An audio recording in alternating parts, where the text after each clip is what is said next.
Hello everyone, welcome back. In our last video, we have already started the lesson Voyaging Towards Excellence, and this lesson is written by Achyuta Godbole. And in our last video, we have already seen how मतलब किस तरीके से अच्युत गोड़बोले जो writer है उनके यहाँ पर impact था लिटरेचर का, बिकॉज उनके यहाँ पर बचपन से बहुत सारे जो थे writers, famous writers and poet और जो म्यूजिकली फैकल्टी से बिलोंग करते थे वो सारे लोग कैसे उनके यहाँ पर आते हैं और किस तरीके से उनके यहाँ पर इम्पैक्ट होता है माइंड पर उन सारी चीज़ों का। दूसरी एक बात राइटर हमें यह भी कहते हैं कि जो ऐसा नहीं कि मतलब वो कहते हैं कि ऑफकोर्स मनी डज मैटर, कि पैसा हमारी ज़िंदगी में मैटर करता है, लेकिन पैसे से हम सारी चीज़ें खरीद नहीं सकते। हमारा जो लाइफ है हम उसको एनरिच कर सकते हैं, हम उसको और ज़्यादा अच्छी तरीके से बना सकते हैं। किससे? If you are interested in music, art and literature. वो कहते हैं कि उनको इसके अलावा भी बिसाइड्स ऑफ दिस वन उनको साइंस और मैथमेटिक्स में भी इंटरेस्ट था, और किस तरीके से वो 7th स्टैंडर्ड में 9th स्टैंडर्ड का मैथ सॉल्व करते थे और किस तरीके से उनकी ये स्किल आईआईटी में यूज़ हुई है, किस तरह बेनिफिशियल हुआ है उनको इन सारी चीज़ों का, उन्होंने अब यहाँ पर उसके बारे में बताया है।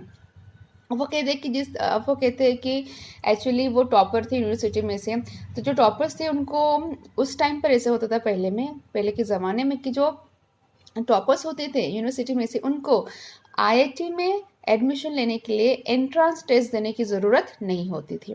अब ये बात राइटर को भी तब नहीं पता थी, और जो सोलापुर में actually writer was from Solapur, अब सोलापुर में जितने लोग थे उनको भी सारी बातें पता नहीं थी, इसलिए राइटर अपेयर हो जाते हैं एंट्रेंस एग्जाम के लिए and he scored good rank और then he got admission in IIT in Mumbai. अब राइटर आते हैं मुंबई में आने के बाद वो बहुत मतलब सरप्राइज होते हैं, बिकॉज सोलापुर में शायद से 3 मंजिला इमारत उनको दिखती थी, लेकिन मुंबई में ऑन कॉन्ट्रास्ट उनको स्काई स्क्रेपर्स बिल्डिंग दिखती है, जहाँ पर ऐसे लगता है कि जो बिल्डिंग इसको टच कर रही है स्काई को टच कर रही है, that is called the sky scrapers building. और यहाँ पे जो प्रोफेसर्स थे, जो बाकी के स्टूडेंट्स थे, वो दे वर स्पीकिंग इंग्लिश, वो इंग्लिश में बात करते थे। कहीं ना कहीं राइटर को वो देखकर थोड़ा सा ऑकवर्ड फील होता था, बिकॉज राइटर का मराठी मीडियम में पूरी पढ़ाई हुई थी। ऐसे इसमें ही was not able to speak in English properly, वो इंग्लिश मतलब वो अच्छे तरीके से इंग्लिश में बात नहीं कर सकते थे। और वो कहते कि जिस तरीके से मेरा प्रोनाउंसिएशन था, मेरी वोकेबलरी बहुत वीक थी, मेरे पास ऐसे मतलब बहुत ज़्यादा ऐसे वर्ड्स मुझे पता नहीं थे, मेरी वोकेबलरी बहुत कम थी। ऐसे इसमें जब भी मैं बात करता था कहीं ना कहीं उनका जो सेंटेंस, जो स्ट्रक्चर था इंग्लिश का, सेंटेंस का एक्चुअली वो बहुत पुअर था। तो ऐसे इसमें कहीं ना कहीं इनको थोड़ा सा फील होता है। अब एक बार की बात है कि एक बार ऐसे राइटर मेस में बैठे हुए थे, he was just enjoying the T. At that time एक सीनियर उनके पास आता है and he was speaking English with the writer. वो इंग्लिश में बात करता है राइटर के साथ। अब जब वो राइटर के साथ बात करता है इंग्लिश में, तो राइटर ने हमें पहले ही कहा कि उनकी इंग्लिश बहुत पुअर थी, वो प्रॉपर इंग्लिश सेंटेंस फॉर्म नहीं कर सकते थे। अब हुआ ऐसे कि वो जो सीनियर था, जो इनके बाजू में बैठा था राइटर के उस मेस में, तो वो सीनियर मतलब राइटर की इंसल्ट करता था, बिकॉज जैसे ही राइटर इंग्लिश में बात करना स्टार्ट करते थे, वो जो उनका सीनियर था, वो सीनियर उनकी खामियां निकालता था, नहीं यहाँ पर तुमने गलती की है, इस सेंटेंस में ये ऐसा नहीं बोलना चाहिए, वैसे नहीं बोलना चाहिए करके। कहीं ना कहीं राइटर के मन में इन्फेरिटी कॉम्प्लेक्स आती है, और कहीं ना कहीं उनको ये लगता है कि अरे मुझे यहाँ से बस चले जाना चाहिए, बिकॉज यहाँ पर सारे लोग इंग्लिश में बात करते हो एंड आई कांट, और मैं बहुत सारी चीज़ें नहीं कर सकता। तो कहीं ना कहीं एक सर्टन मोमेंट पर राइटर को ऐसे लगता है कि बस सब छोड़ छाड़ कर, पढ़ाई छोड़ छाड़ कर कहाँ चला जाओ, सोलापुर अपने गाँव चला जाओ। लेकिन दूसरे वक्त उनके मन में ख्याल आता है कि अरे I was topper in school, I was topper in college, I was topper in university. Even जो यहाँ पर उन्होंने एडमिशन ली थी आईआईटी में, उन्होंने मैथमेटिक्स में बहुत सारे उन्होंने अच्छे मार्क्स स्कोर किए थे, या फिर बहुत अवार्ड्स उनको मिले थे। तो उनको लगता है कि अरे अगर मैं इतना कुछ हासिल कर सकता हूँ अपनी ज़िंदगी में, तो ऑफकोर्स कुछ ना कुछ बात होगी ज़रूर मुझ में। जो ये सारी चीज़ें मैंने हासिल की मेरी ज़िंदगी में, टॉपर रहा हूँ मैं, यूनिवर्सिटी में से टॉपर रहा हूँ, तो कहीं ना कहीं राइटर फिर वो जो थॉट होता है जाने का, वापस जाने का, सब आईआईटी छोड़कर, वो थॉट वो छोड़ देते हैं। और वो सोचते कि अरे मुझे सिर्फ इंग्लिश बोलनी नहीं आती है, तो मैं सिर्फ इन छोटी सी चीज़ों के लिए मैं क्या वो सारी चीज़ें छोड़ दूँ। वो कहते कि नहीं, कुछ भी हो जाए आई वॉन्ट गिव अप, मैं कुछ भी छोड़ छाड़ कर नहीं चला जाऊँगा, आई विल फाइट बैक, मैं क्या करूँगा, यस मैं फिर से ट्राई करूँगा इन सारी चीज़ों को लेकर। Now we will see the first paragraph of this page number. As I climbed the stairs of my hostel room, my plan was ready in my mind. और वो मेस से उठकर चले आते हैं और वो क्या करते हैं, अपने हॉस्टल रूम में वो सीढ़ियाँ चढ़कर जाते हैं. अब सीढ़ियाँ चढ़ते चढ़ते वो कहते हैं कि yes my plan was ready too in my mind. वो कहते कि मुझे क्या करना है वो मैंने पहले अभी सोच लिया है. Normally, most of us who are educated in vernacular languages such as Marathi think in Marathi and before speaking in English, translate it in English and then somehow try to speak out these translated English sentences in an extremely awkward fashion. अब राठी देखो क्या कहते हैं कि हम जैसे लोग जो वर्नाकुलर मीडियम में पढ़े हुए, वर्नाकुलर मीडियम का मतलब है कि जो अपने मदर टंग होता है, जैसे मराठी है या फिर किसी की हिंदी है, तो जैसे वो पढ़ते हैं तो हम लोग क्या करते हैं कि हम लोग वो बोलते हैं कि सच एज कि थिंक इन मराठी. हम लोग पहले अपने मदर टंग में सोचते हैं, जैसे यहाँ पर राइटर की मदर टंग है मराठी, तो वो कहते हैं कि हम जैसे जो लोग हैं जो वर्नाकुलर मीडियम में पढ़े हुए हैं, जो अपनी मदर टंग में जो अपना है हम उसमें पढ़ाई ले चुके हैं, हम लोग क्या करते हैं सबसे पहले हम मराठी में सोचते हैं. उसके मतलब इंग्लिश में बोलने से पहले हम लोग क्या करते हैं अपने मदर टंग में सोचते हैं and translate it in English. उसके बाद हम लोग क्या करते हैं उसको इंग्लिश में ट्रांसलेट करते हैं and then somehow try to speak out this translated English sentences in an extremely awkward fashion. और उसके बाद हम लोग क्या करते हैं, उसके बाद हम लोग ये जो हमने पहले मराठी में सोचा है बाद में उसको हमने इंग्लिश में ट्रांसलेट किया है. अब इंग्लिश में ट्रांसलेट करने के बाद हम लोग क्या करते हैं, हम लोग उस सेंटेंस को बोलने की कोशिश करते हैं. लेकिन राइटर कह रहे कि वो कैसे होता है, बहुत ही ऑकवर्ड होता है हम जिस तरीके से वो सारी चीज़ों को, उन सारी बातों को इंग्लिश में बोलते हैं. I had decided that I would do nothing of this sort. अब राइटर कहते कि मैंने सोच लिया कि मैं ऐसी कुछ चीज़ें, ऐसी कुछ बातें नहीं करूँगा. I wanted to achieve excellence. वो कहती है कि मुझे क्या अचीव करना है, मुझे एक्सेलेंस अचीव करना है. इट मीन्स कि पहले के पैराग्राफ में राइटर जो बता रहे कि हाँ हम जैसे लोग क्या करते हैं जो अपने मदर टंग में या फिर मराठी में जिन लोगों की पढ़ाई हुई है, हम लोग क्या करते हैं कि हम लोग सबसे पहले मराठी में सोचते हैं, उसके पहले बाद में हम लोग इंग्लिश में ट्रांसलेट करते हैं, बाद में हम वो इंग्लिश सेंटेंस बोलते हैं.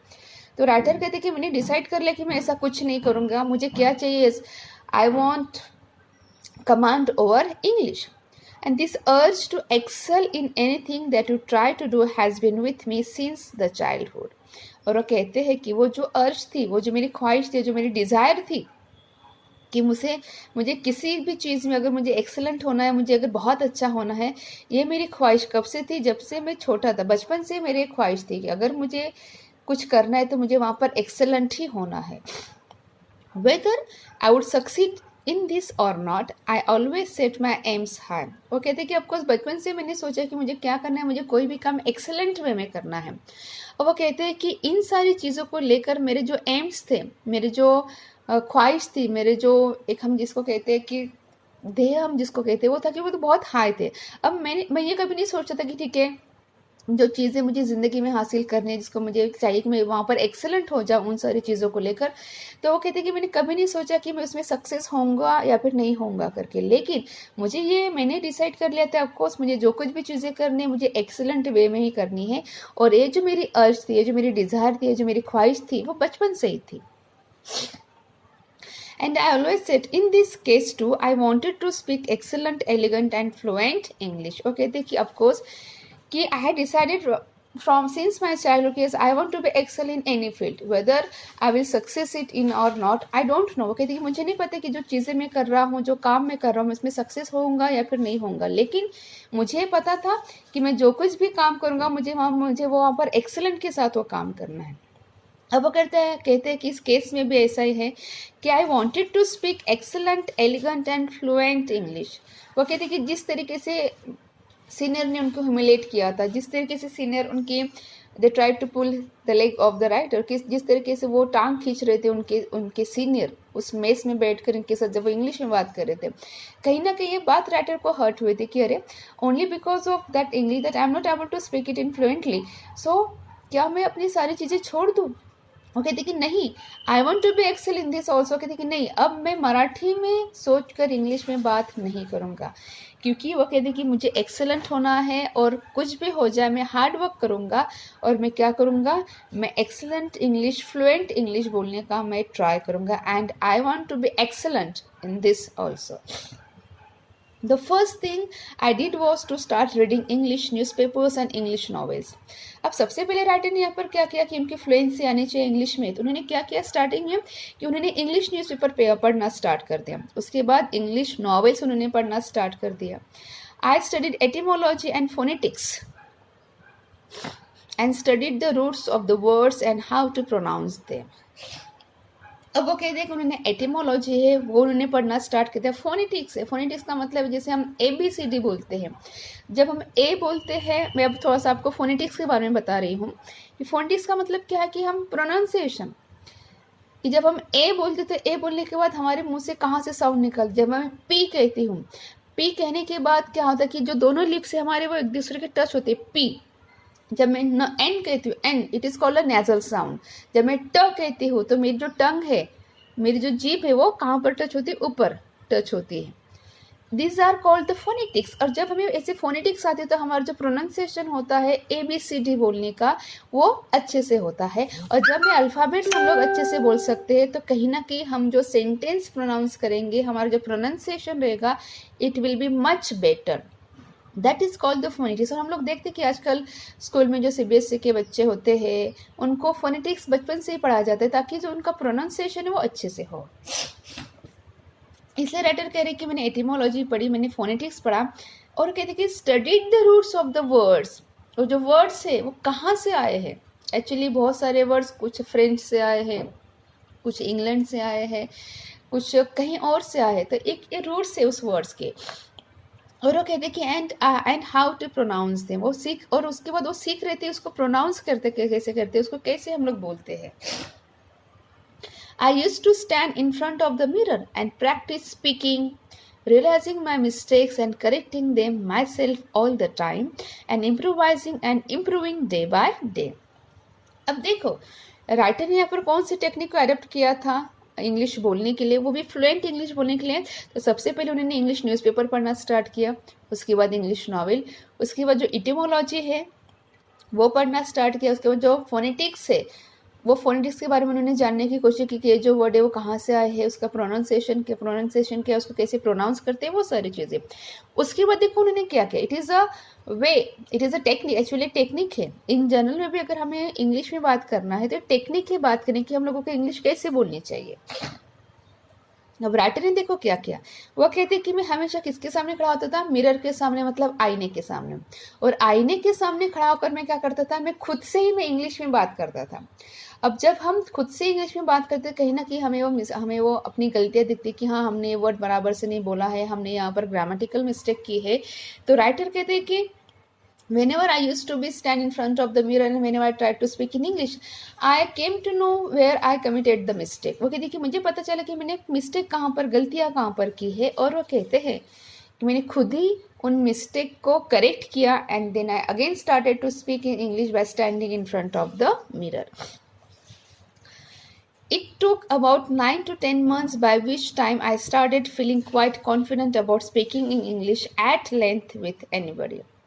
और 9 और 10 महीने में कड़ी मेहनत के बाद, मतलब राइटर ये सारी चीज़ें कर रही है, is not only for a one day, कि राइटर ने सिर्फ एक दिन के नहीं किया कि हाँ मुझे न्यूज़पेपर एक दिन में पढ़ लूँ तो हो जाएगा, या फिर मुझे इंग्लिश नॉवेल्स है वो मैं एक दिन में पढ़ लूँ तो सारी मुझे इंग्लिश पढ़ने आ जाएगी बोलने के लिए. It's not like that. तो राइटर ने क्या किया, कंटिन्यूसली 9 से 10 में राइटर ने प्रैक्टिस स्टार्ट रखी, रोज आईने के सामने खड़ा होना, इंग्लिश में बात करना, न्यूज़पेपर पढ़ना, नॉवेल पढ़ना, फोनेटिक्स को समझना, वो सारी चीज़ें. तो 9 और 10 महीने के बाद, 9 से 10 महीने के बाद कहीं ना कहीं राइटर को ये फील हुआ कि हाँ now he has much more confident person. अब वो बहुत कॉन्फिडेंट थे और वो कहते कि अब मैं शायद से किसी के साथ बहुत देर तक मैं इंग्लिश में बात कर सकता हूँ, वो भी प्रॉपरली. इतने कॉन्फिडेंस कौन थे अब यहाँ पर, राइटर थे. My fear had vanished and I started feeling at home in my hostel. वो कहते कि जो डर था मेरे मन में कि बिकॉज स्टार्टिंग में राइटर ने कहा कि जिस आईआईटी कॉलेज में मुंबई में वो पढ़ रहे थे वहाँ पर सारे प्रोफेसर्स या फिर जितने भी स्टूडेंट्स थे most of the students were speaking in English, तो कहीं ना कहीं राइटर के मन में इन्फीरियरिटी कॉम्प्लेक्स क्रिएट हुआ था। लेकिन आज 9 से 10 महीने की कड़ी मेहनत के बाद, वो भी इंग्लिश के लिए बोलने के लिए, वो कहते कि आज मुझे हॉस्टल में मुझे किस तरह का माहौल लगा, I just feel like home in that hostel. मुझे घर के जैसा लगा वहाँ पर, बिकॉज जो डर था मेरे मन का वो डर निकल गया था। In my future career, out of 32 years in information technology field, I was the chief executive or managing director or head of software company with thousands of software engineers worldwide. अब वो कहते हैं कि मेरे फ्यूचर के career में जो 32 साल 32 ईयर्स जहाँ पर मैंने गुजारे हैं अपने करियर के, वो कहते हैं कि मैं क्या था, मैंने इंफॉर्मेशन टेक्नोलॉजी फील्ड में वो गए थे, उसके बाद वो चीफ एग्जीक्यूटिव थे, उसके बाद वो मैनेजिंग डायरेक्टर भी बने थे और वो हेड ऑफ सॉफ्टवेयर कंपनी के भी हो रहे हैं। तो कहते हैं कि ये जो thousands of software engineers world wide है उनमें से भी एक कौन थे, that was the writer. And वो कहते हैं कि मेरे फ्यूचर के जो 32 साल थे वो 32 साल मेरे ऐसे फील्ड में चले गए थे। And during that period, I had to give several presentations or negotiate many contracts with the CEOs, directors or VPs in the US, UK और ऑस्ट्रेलिया। अब वो कहते हैं जो 32 साल उनके करियर के थे जहाँ पर उन्होंने इंफॉर्मेशन टेक्नोलॉजी में काम किया, कभी वो चीफ एग्जीक्यूटिव थे, कभी वो मैनेजर भी बने, मतलब he had change his job sometimes. वो कहते हैं कि ये जो मेरा 32 ईयर का जो मेरा करियर है, उस करियर में मुझे बहुत बार क्या होता था, मुझे प्रेजेंटेशन देना पड़ता था लोगों के सामने, कभी कभी जो कॉन्ट्रैक्ट्स होते थे उनको निगोशिएट करना पड़ता था किसी चीज़ को लेकर, एंड ऑफकोर्स जो सीईओज थे उनके साथ उनको निगोशिएट करना पड़ता था, या फिर जो डायरेक्टर्स थे जो यूएस के हो या फिर यूनाइटेड किंगडम के हो या फिर ऑस्ट्रेलिया के हो, वो जो वीपीज थे, जो वीआईपीज थे वहाँ के, उनके साथ उनको बात करना होता था। कहीं ना कहीं हमें पता कि जब whenever we talk with the foreigners, of course you should have fluency, you should have command over English, आपकी कमांड होनी चाहिए इंग्लिश के ऊपर। तो कहीं ना कहीं राइटर कहते कि ठीक है, ये जो 9 और 10 साल की मेरी मेहनत थी, 10 महीने की जो मेरी मेहनत थी, वो मेहनत मुझे कब काम में आई, उस काम में जो मैंने 32 ईयर्स जहाँ पर मैंने अपने गुजारे है करियर में, वहाँ पर मुझे मेरे सारे मेहनत काम है। बिकॉज तब मैं क्या हुआ था, तब ऐसे हुआ था कि writer was able to speak और राइट, हम कहते हैं वो अभी भी है, तो writer is able to speak fluently in English. वो सारे चेंजेस राइटर में आए थे only because he has done much hard work only for that English. Because मैंने पहले ही कहा था कि जिस तरीके से सीनियर ने उनको ह्यूमिलेट किया था, उसका बहुत इम्पैक्ट राइटर के इसमें गिरा था, एंड राइटर के इसमें बहुत पड़ा था। एंड देन राइटर डिसाइड कि ही वॉन्ट गिव अप, मैं छोड़ूंगा नहीं, and I want to be excel in this language also. And he just tried for 9 to 10 months, and now we can see that he has written this lesson in throughout English. At IIT, I got fairly good marks in my first two. Sorry, मैं भूल गई थी. I was absolute at ease at that time. It is only due to the efforts at IIT that I could sign contracts worth millions of dollars worldwide and also run large global software companies. और वो कहते हैं कि मैं बहुत अभी ease feel किया उस टाइम पर, बिकॉज मैं बहुत ज़्यादा कॉन्फिडेंट था, क्योंकि मुझे पता था कि yes, what ever the English I am speaking now with this kinds of VIPs और CEOs और डायरेक्टर्स ऑफ द कंपनीज, तो कहीं ना कहीं उनको लगता कि yes, now he was much more confident, और कॉन्फिडेंस उनका काम में आते इन सारी चीज़ों में। और वो कहते हैं कि it is only due to the efforts at IIT। वो कहते हैं कि वो सारी चीज़ें क्यों हुई, बिकॉज मैंने IIT में जब मैं था तब मैंने सारी चीज़ों को लेकर एफर्ट लिया था, मैंने हार्ड प्रैक्टिस की थी इंग्लिश बोलने के लिए, that I could sign contracts worth millions of dollars world wide. और आज शायद इसी की वजह से जितना मैंने हार्डवर्क IIT में लिया था, अब हम सिर्फ इंग्लिश के लिए नहीं बोल सकते हैं। Of course he tried his best to speak in English. At the same time, he was excellent in studies also. So वो जो excellence था उनका IIT में, जिस तरीके से वो मैथमेटिक्स में टॉपर थे, वहाँ पर जिस तरीके में मैथमेटिक्स में उनको अवार्ड मिले थे, वो रैंक मिले थे, वो सारी चीज़ें वो कहते कि वो काम आई थी, वो हार्डवर्क जो उन्होंने किया था IIT में, वो सारा हार्डवर्क काम आया था उनके फ्यूचर में। और फ्यूचर में इतना ज़्यादा काम आया था, वो कह रहे अभी कि उन्होंने मिलियंस ऑफ डॉलर्स का कॉन्ट्रैक्ट उन्होंने वर्ल्ड वाइड साइन किया था, और वो he was running large global software companies, और वो बहुत सॉफ्टवेयर कंपनीज को वो चला रहे थे. That was the spectacular thing that writer has done in his life. At IIT, I got fairly good marks in my first 2 years. However, a very important thing happened while I was in my third year. और वो कह रहे हैं कि जब मैं IIT में था तो पहले 2 साल तक मुझे अच्छे मार्क्स मिले थे सारे इसमें, but however a very important thing happened while I was in my third year. लेकिन कहते कि जब मैं तीसरे साल में था तब मेरे ज़िंदगी में एक बहुत बड़ी बात वहाँ पर हुई थी, बहुत ही एक इम्पोर्टेंट बात हुई थी वहाँ पर. वो क्या थी? I came in contact with about 15 to 20 extremely brilliant students, researchers, professors and हम जिसको कहते हैं from IIT, TIFR and BARC, that is called the BARC. अब राइटर कह रहे हैं जो थर्ड ईयर में जब राइटर थे उनका कांटेक्ट हुआ था कुछ लोगों के साथ. देवर हाईली क्वालिफाइड, देवर हाईली इंटेलेक्चुअल पर्सन.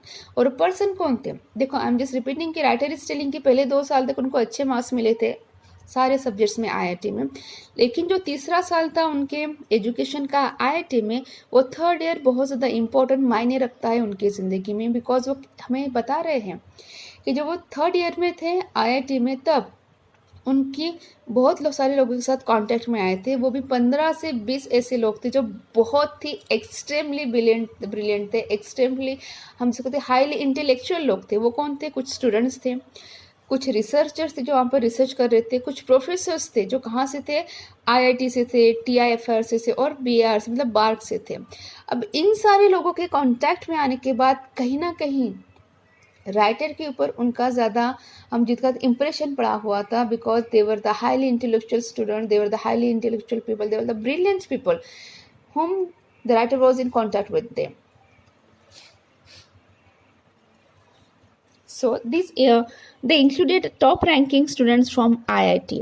अब ये जो लोग थे वो कौन थे? वो IIT के टॉप लोग थे, टॉप स्टूडेंट्स थे, and visiting professors in America. और वो कौन थे? वो विजिटिंग प्रोफेसर्स थे कहाँ के? अमेरिका में.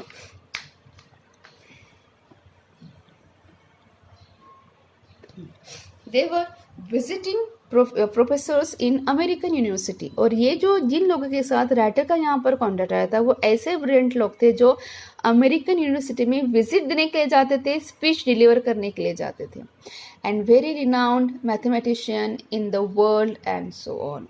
और जिन लोगों के साथ राइटर का कॉन्टैक्ट आया था वो सारे लोग, जैसे राइटर ने पहले कहा कि हाईली इंटेलेक्चुअल थे, ब्रिलियंट थे, और यहाँ से वो लोग थे जो IIT के टॉपर्स थे, जो रिसर्च करने के लिए वहाँ पर आए थे. और ये ऐसे लोग थे जो मैथमेटिक्स में वर्ल्ड वाइड फेमस थे, और ऐसे यही लोग थे जो कहाँ पर जाते थे? अमेरिका यूनिवर्सिटी में जाते थे. अमेरिका यूनिवर्सिटी में किस लिए? विजिट करने के लिए, स्पीच देने के लिए, एंड सो ऑन.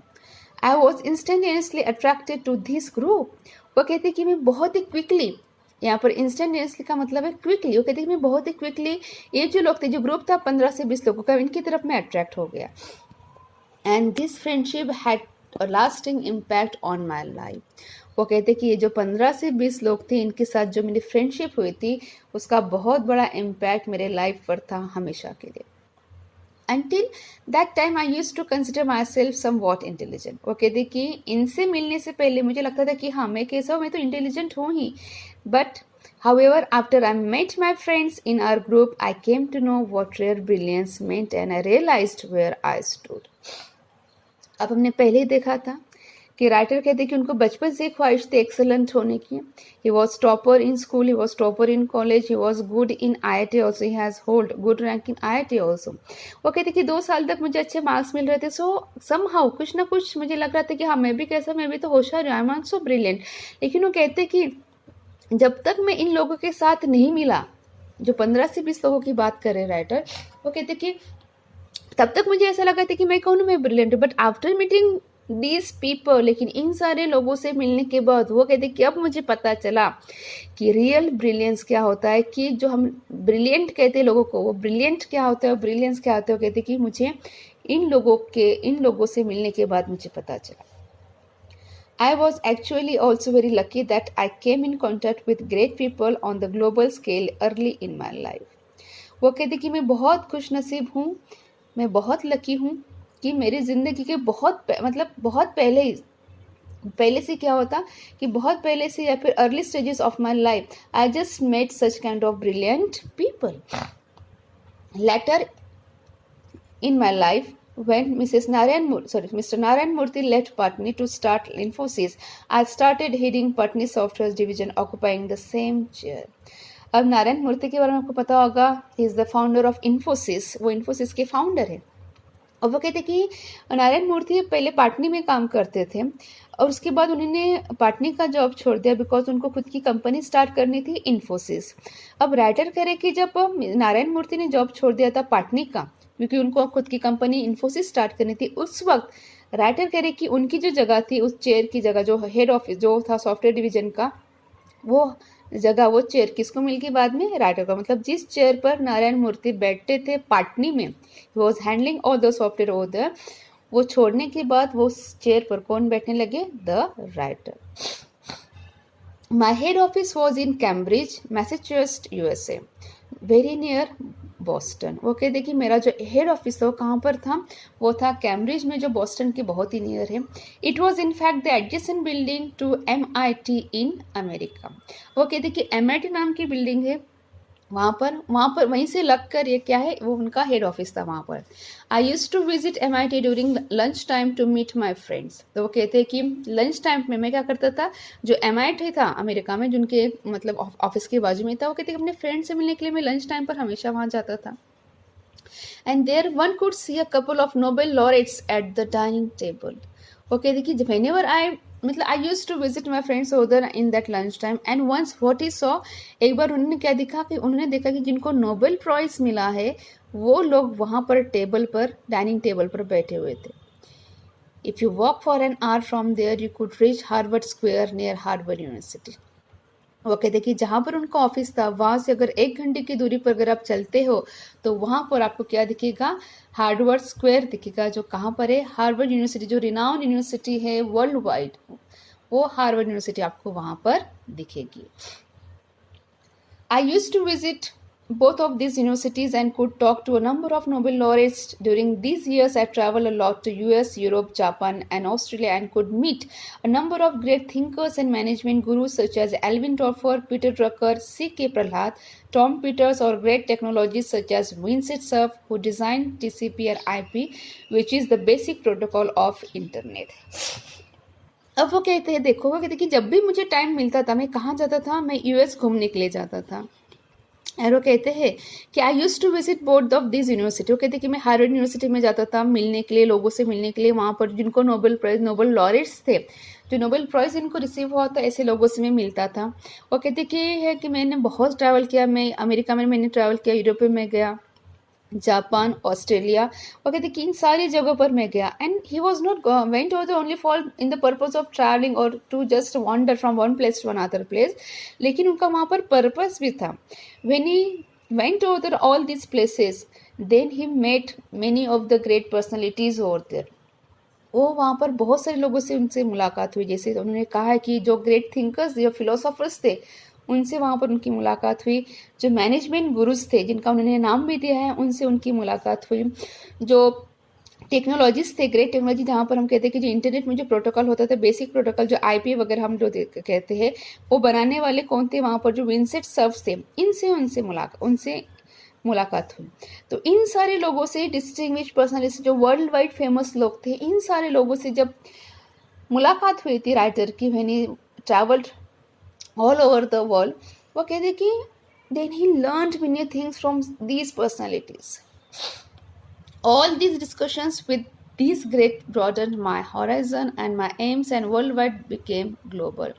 और वो कहते कि जब मैं इन लोगों से बात करता था, whenever I just met with them in discussion, at that time वो कहते कि उनका बहुत, मेरा जो सोचने का तरीका वो जस्ट ब्रॉडन हो गया था, मेरा जो एम था वो और ज़्यादा हाई हो गया था, और वो मुझे भी लगा था कि yes I should become world wide famous also. it taught me humility and made me realize that I had to achieve a lot in my life. तो कहते कि जब भी मैं इन लोगों से मिला तो कहीं ना कहीं मुझे थोड़ा सा ह्यूमिलेट फील हो कि अरे मुझे तो और भी बहुत सारी चीज़ें हैं जो मुझे ज़िंदगी में हासिल करनी है. The lesson in humility and hard work as well as passion for excellence was going to play a very important and vital role in my life. तो राइटर कह रहे हैं कि जो ह्यूमिलेशन था, हमने देखा था ह्यूमिलेशन को स्टार्टिंग में कब हुआ था, जब वो आईआईटी में थे, जब उनके सीनियर ने उनको इंग्लिश बोलने की वजह से उनको ह्यूमिलेट किया था.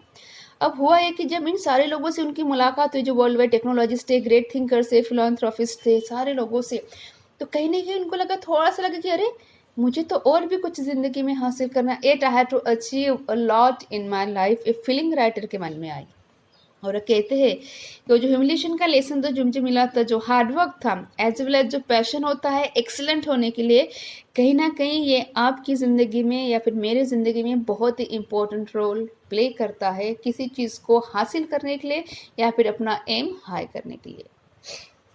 सो only I just want to sum up now. तो ओनली यहाँ पर राइटर यही कहना चाहते कि if you think high and to just achieve your object, to achieve your aim, कहीं ना कहीं आपका हार्ड वर्क काम में आता है. और don't just consider yourself you are the brilliant.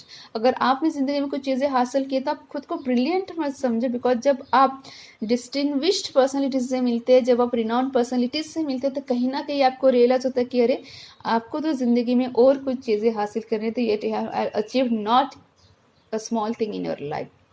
और कहीं ना कहीं वो फीलिंग आती है कि हमने तो अपनी ज़िंदगी में अब तक कुछ भी अचीव नहीं किया है. कब हमें ये फील होता है जब हम ऐसे डिस्टिंग्विश रिनाउंड पर्सनैलिटीज़ को हमारे सामने देखते हैं जिन्होंने बहुत सारी चीज़ें, बहुत ही इनकम्पेरेबल चीज़ें उन्होंने अपनी ज़िंदगी में हासिल की है. कहीं ना कहीं यही फीलिंग थी कि जब हमें कोई ह्यूमिलेट करता है किसी चीज़ को लेकर, don't give up, just try to be excellent in that one. अगर आपको इन्फियर लगता है तो just get it from your inferiority complex and started doing the best in your life. Of course somehow sooner or later you are going to achieve your dream. This is the fact of life. और यही बात हमें कौन बता रहे हैं, यहाँ पर राइटर बता रहे हैं. If you understood this one, in our next video we will see rest of the paragraphs. Thank you.